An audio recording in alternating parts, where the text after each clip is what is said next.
Assalamualaikum warahmatullahi wabarakatuh. Di sini saya akan menjelaskan tentang laporan laba rugi komprehensif dan laporan perubahan ekuitas. Yang pertama adalah laporan laba rugi komprehensif, yaitu salah satu contoh laporan keuangan yang mengukur seberapa besar keberhasilan perusahaan dalam periode tertentu.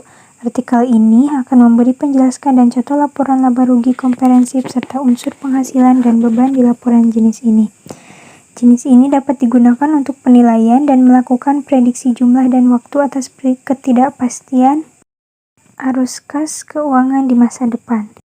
Jenis laporan ini dalam bentuk tunggalnya yaitu diantaranya pendapatan yang diperoleh biaya keuangan bagian dari laporan laba rugi dari entitas asosiasi, beban pajak yang harus dibayarkan, jumlah laba atau rugi setelah dikurangi beban pajak, hasil laba atau rugi, komponen pendapatan komprehensif lainnya menurut sifatnya, pendapatan komprehensif lain dari entitas asosiasi dan pentura, total semua laba dan rugi komprehensif.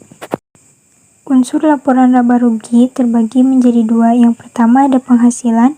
Unsur penghasilan dalam laporan laba rugi komprehensif adalah adanya kenaikan manfaat ekonomi dalam periode waktu tertentu yang ditandai dengan kenaikan aset neto dalam bentuk penambahan aset dan penurunan hutang yang dihasilkan dari bisnis perusahaan bukan dari pemilik modal.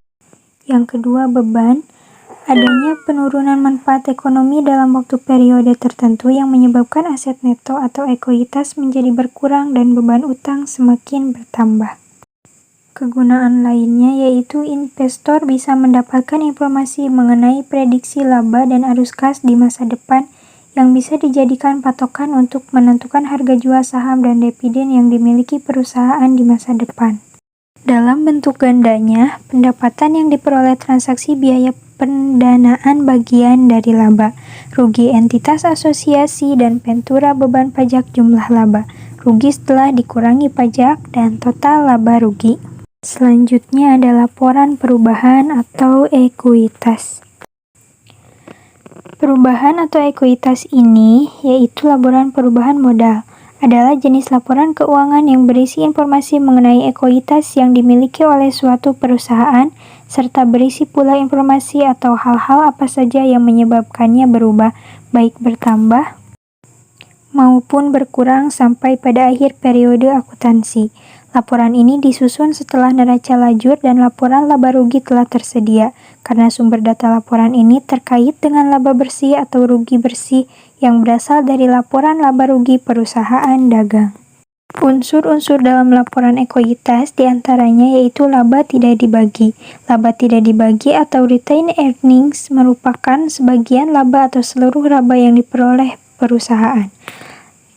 Selanjutnya laba neto.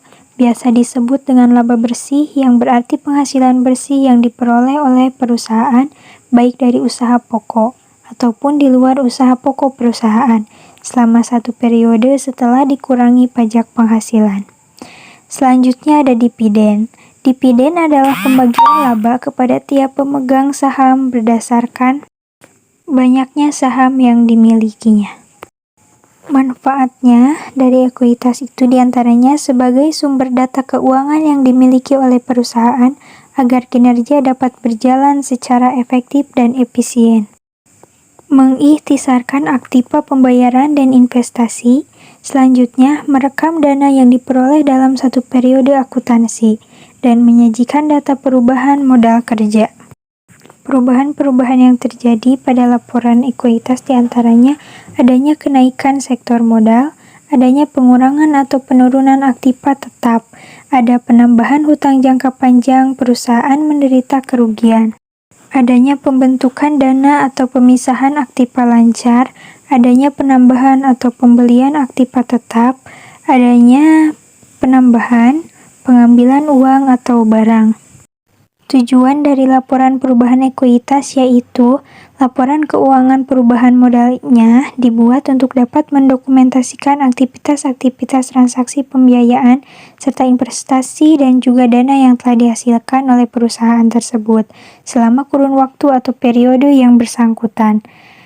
Laporan keuangan perubahan modal ini dibuat untuk dapat melengkapi pengungkapan perubahan dari modal kerja yang terjadi di perusahaan dalam periode akuntansi yang bersangkutan.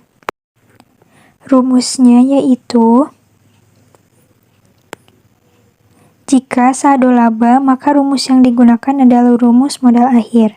Lalu, cara menghitungnya dengan rumus modal akhir.